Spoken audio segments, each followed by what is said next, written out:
Welcome back to We Need to Talk. We continue our conversation from yesterday about social etiquette, being who you want to be, and I forget what we talked about, so just tune in and you will find out. Check the script and We Need to Talk. I mean, yes. And I think it also comes down to the relationship that you've built with that person, that if it's somebody that you've worked with many times, the way that you say things or what you say may be understood in a way that somebody who was new to you and didn't know how you spoke might not understand, or might take it a different way to begin with because they don't understand your way of communicating, or the team's way of communicating, if you will. They may see that as passive aggressive when that everyone else realizes that's not passive aggressive. It's an indicator. It's like an indicator light on your car popping up saying you have low oil.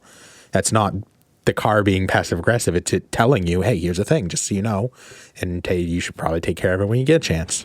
Right. And that's one of those things that definitely does have to have a relationship built into it, because you don't just say that to random people. I've had that happen to myself personally at a couple of jobs where people will state a fact and they assume I know what that fact means.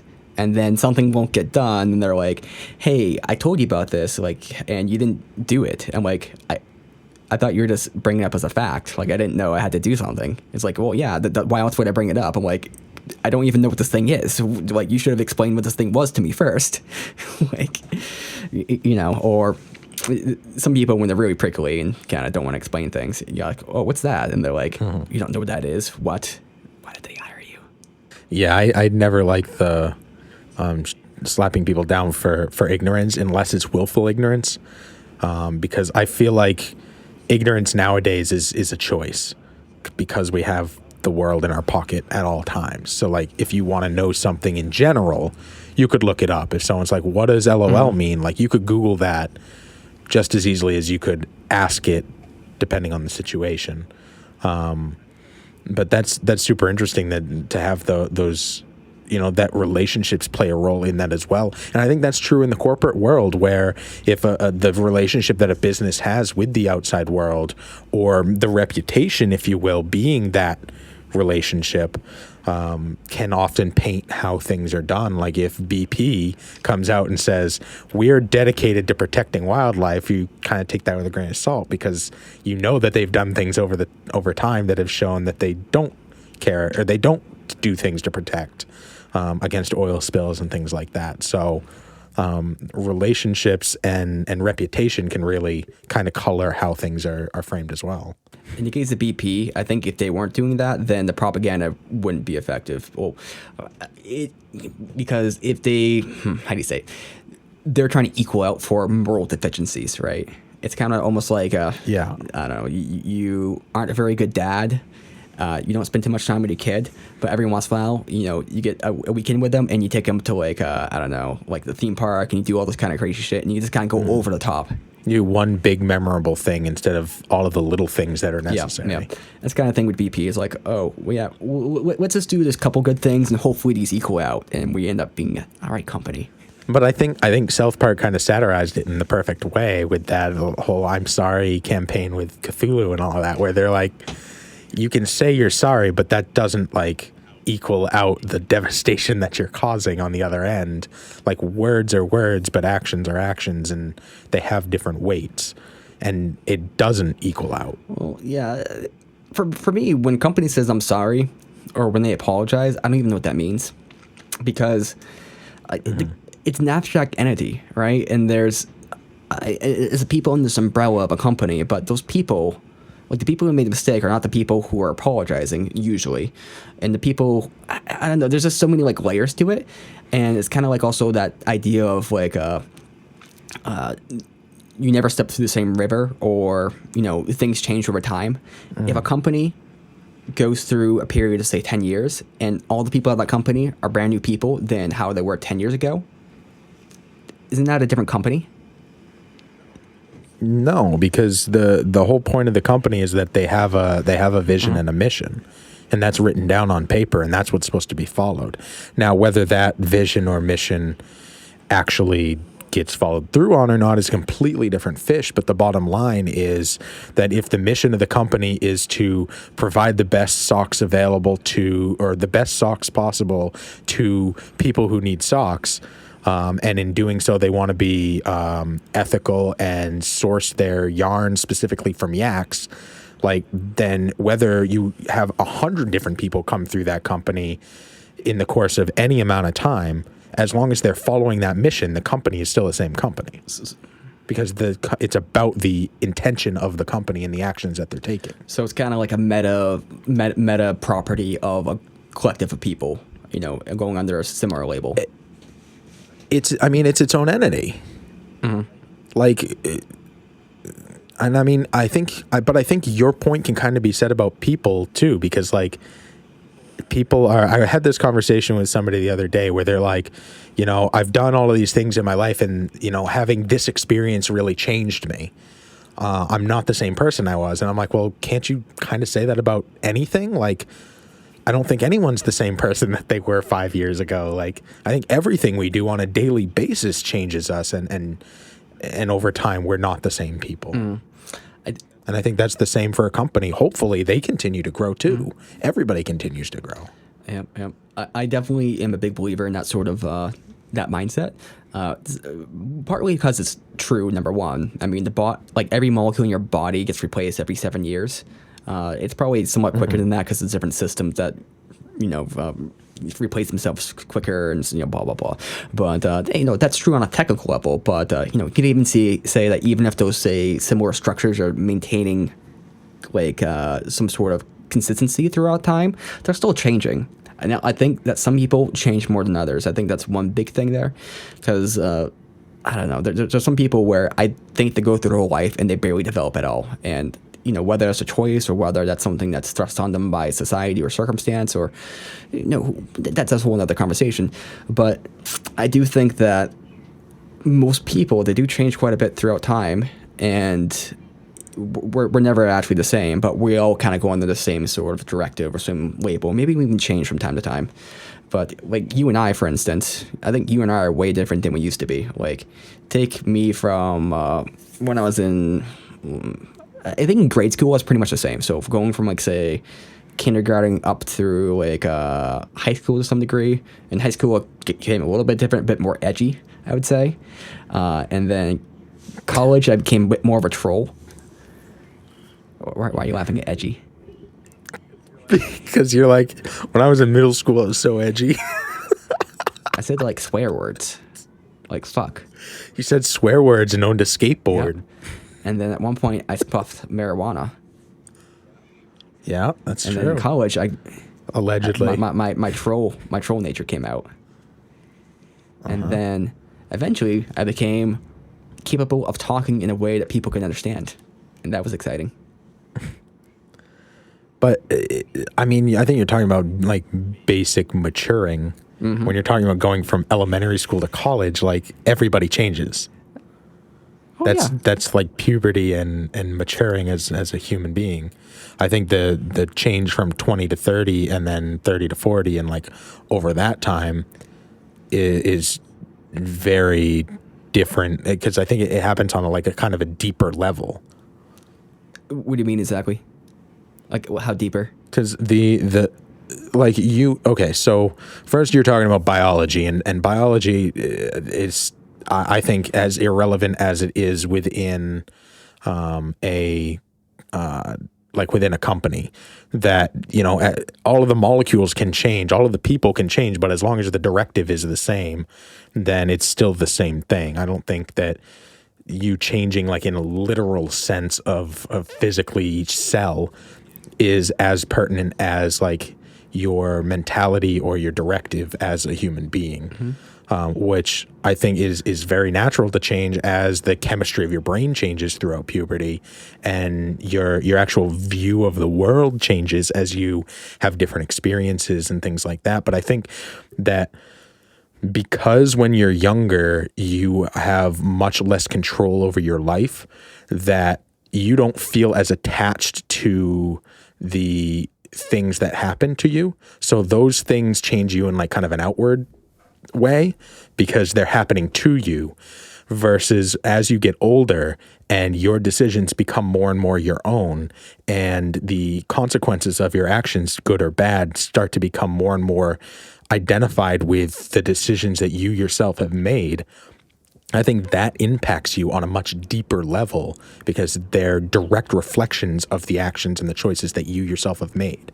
Yeah, that's actually kind of interesting there, because the self-responsibility of growing to adulthood is almost thrusted on you by having to relate your own actions to the outputs or what happens around you. Whereas when you're a child, you really don't have control over those inputs. So, it's just kind of what happens, which I think is kind of a little bit similar to like kind of my experience throughout life, because it's like I was pretty all right dealing with most things as a kid, because it's just stuff that happened. Like I was just kind of an observer in what's happened, and whatever happened, that's kind of dealt with as it came, right? But as you get older into life, you're kind of like things don't happen. You have to make things happen, and if you kind of get back in this kind of like relaxed kind of state, then life just kind of takes you and kicks you in the balls. It can. It can. I mean, it depends what hand you're dealt in a lot of regards. But I think that you are more in tune with the consequences of life because they're more related to the actions that you have or have not taken than when you're a kid. And a lot of things are decided for you, and your days are kind of scripted and mandated. That changes as you continue to grow up and all the way through until you retire or die or whatever. Yeah, it kind of makes me, because some people, when they think about like their childhood and like, oh, my childhood was so great, I want to go back. Or maybe they're like, my childhood wasn't even that great, but oh my God, it was so much better than being an adult, all these responsibilities. I have the opposite kind of mindset where it's like, I don't want to go back because maybe I'm a control freak, but it's like, no, let's not go back there. Why do I want to be like 10 and not know about anything? Like, that sounds stupid. I have that same conversation with people. Do you think similar? Yeah, no, for sure. People are like, oh, I wish I could go back to when I was a kid and I didn't have any responsibilities. I'm like, no, that sucked. Really think about it for a minute. That was not, you had no control over anything in your life. You couldn't make decisions. Now you can do whatever you want. Like, now is much better than when you're a kid. Yeah. Responsibilities aren't that bad. No. And when I talk about the responsibilities of things, like being a bit of a burden, it's really not. That's one thing I was surprised about, because I kind of hate, I don't know, I'm gonna call them adults, but like those kind of adults that you had experienced back in the day, who were like, oh yeah, buddy, when you get the real world, you're gonna find out how hard it is. That's gonna kick you in the ass, blah blah blah. Like, oh yeah, welcome to the real world. Like, every time something happens that's bad, like they give you like this like overly stern like, buddy, welcome to the real world, bud. I had this time where it's like my car tire went flat, and then I got this patronizing talk from some guy. He's like, this is what it's like to be an adult. Deal with it. Yeah, it's $300 out the window now. It's like, yeah. How bitter do you have to be about your own life to like laugh at somebody else's misfortune? Really? I mean, when it came down to it, it wasn't that big of a deal. I just went to the fucking tire shop, got some money down the drain. I'm just like, this is annoying, but what's this compared to? Like, this compared to like, I have to go to bed at 8:30. Like, I just don't get the comparison there. It's like, but for me, life is generally pretty good. I think the hardest thing is like kind of it's mostly dealing with health problems, kind of the main thing. Like, if back in the day, I could like not sleep. I've always had insomnia, but I could not sleep for a couple of days and I'd be fine. Maybe I'd just sleep eventually, but my body would just recovered fine. It's almost like nothing happened. But nowadays, it's like these last couple of weeks, like I haven't been sleeping very well, and it's like it messes me up. Like, if I don't sleep well like one day, it will lead into the next day, but it's also like just that whole day I just feel like shit. And maybe it's kind of up and down a little bit too, but it's just kind of like affects me for the next couple of weeks if I just don't sleep. And I can't get away with the same shit as was back then. So in that way, it kind of sucks, right? But at the same time, I can choose when I go to bed. I can choose what I do. I can choose what I want to watch. I can take a shower. I take 2 showers a day. If I was going to do that back when I was a kid, say, fuck you. You're wasting water. That's hot water that needs to be used. Here, I'm paying for this hot water. I'm going to fucking use it. I'm paying for this hot water. Yeah. And that's super. Yeah. No, I'm on board with the basic sentiment there of, you know, being an adult is significantly better than being a child because you have the autonomy to be able to do like what you want to do. But I think that also, you know, raises a lot of points of like being able to, because you can do what you want to do, like making decisions that are not only beneficial to yourself, it kind of gives you more of a way to be able to do things like that. I know I was playing a game recently, and in it I needed a thing, and a guy was like, "Oh yeah, I'll give it to you," and gave me like something that was worth a lot in the game, for just because I needed it. And then over the course of the next hour, it just so happens that a bunch of other people like gave that guy a whole bunch of stuff for free. And he ended up getting back like tenfold what he had given in the first place. So it was really interesting to see in real time that old, you know, concept of what you give, you're going to get back more in the long run in a very short period of time. It actually playing out that way. And the other people hadn't seen him do this. It just like happened in a supernatural way. It was very fascinating. Do you think that's ultimately like a judge of character with other people? Like they see this person and they talk to him or interface with them, and they're like, "Oh, this seems like a ripe old chap," and you know they like decide to give him some stuff because they just kind of feel like he's that kind of guy. I don't know. I think it was real time karma in like a super real way. That was really, really fascinating to watch, and I think it goes along with, you know, I've been very fortunate for my whole life. I've had a lot of opportunities other people haven't had. I've had a lot of positions that other people haven't been given the opportunity at. And so I always am trying to turn face on that and give back. So I'm not, you know, holding on to all of these benefits myself. I'm trying to give them back at the same time, which is where a lot of my charity stream and this right here being a part of the Plunge for a Cause is super important to me, because I recognize I'm not in a comfortable living position like I am now by myself. Mm-hmm. It's not just my work. Have I worked hard to get here? Yes, but it is not me alone. And I know that there are other people who don't have that opportunity. And I want to be able to try and give them the opportunities that they deserve, especially with like the Special Olympics, where these athletes train their ass off and they may not be given the opportunity to utilize all of the work that they've been putting into it because they don't have the means to do it in a monetary sense. And, you know, it's being able to provide that opportunity to people who wouldn't otherwise have it, because I physically can. Now, if I couldn't in a monetary sense, that's fine. That's not a bad thing on me at all. But you know, anything I can do, sharing and things like that, I think it's a huge way to be able to do that without having to necessarily promote myself, to kind of get us back to where we started, without having to be like, I do this to benefit me, but rather I do this because I've already been benefited so much. I want to turn around and push that back out. Doesn't make me better in any regard to anybody. It just is something that me personally, I want to be able to give back some of the blessing that I've been given since my birth.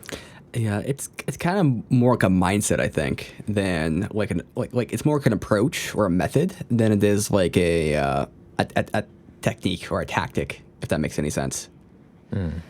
Yes. And there's a certain word for it. I'm trying to forget, but I don't remember this, but a little while back we did like a podcast episode about podcasts, and we listed one of the podcasts in there. We heard back from a couple, but one was Art of Charm, which is now a different show altogether. But the main host of it was Jordan Harbinger, and then he just happened, you know, to leave a message, to reply to that post and saying, "Hey guys, thanks for shout out. You know, it's great." Now his platform, significantly larger than ours. Like he's like in the 1% of the 1% of the 1%.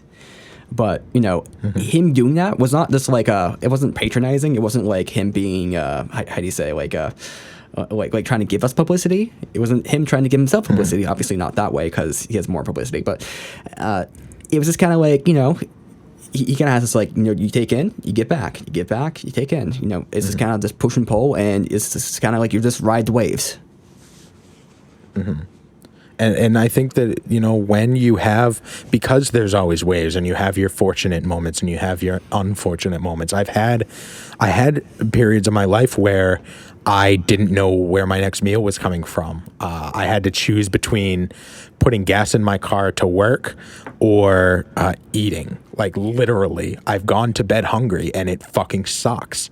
So I know the downside, not to the degree a lot of people have, but I understand it to a degree, and I don't want anyone to have to do that because it fucking sucks, dude. I think one of my things, and I'm probably not the most charitable person, but then again, I think myself in different ways, because like I think I'm like this cruel, heartless person, but then it's like when it comes down to it, like I don't know, I give too much away sometimes, or I'm a little bit too helpful. But it's like every time I go through something that's kind of annoying, I always try to like rectify that. Like I went through banker training back in the day to become a banker, and the training did an alright job, but there are so many these missing gaps and stuff. And so I took it upon myself to, whenever I met a new banker and they seemed a little bit confused about some of the details, especially with how certain like loans worked and how like interest rates work, I always try to take them to the side and just kind of explain it out to them just real quick and just give them that kind of better full understanding. And a lot of times people are like, oh, that makes a lot of sense. Oh my God, I actually get kind of what's happening now. And it's kind of like just seeing people kind of rifle through that, like, I don't know what I'm doing, and kind of giving that little bit of guidance, a little bit of advice on what's going on with this thing. I think that's something that I really like giving back with. And number one, because it gives me an ability just to talk for a while and just kind of talk. But number two, because it helps the person out. See, now you're sounding like me, like the meter character. Yeah.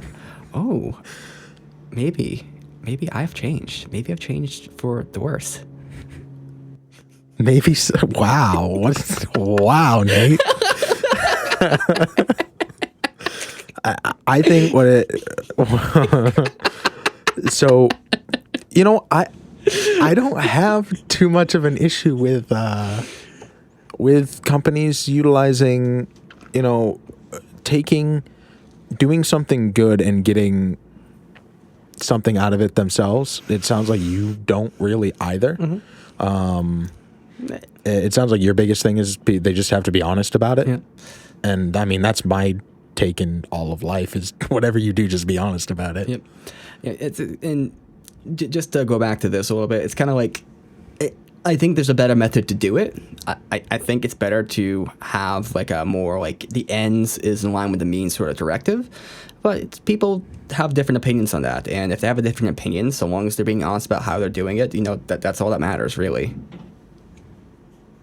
You know, I don't expect everyone to agree with me and just kind of go along with it. I mean, if they think they're doing good, then, you know, it's better they think they're doing good and do something good than to not do anything at all.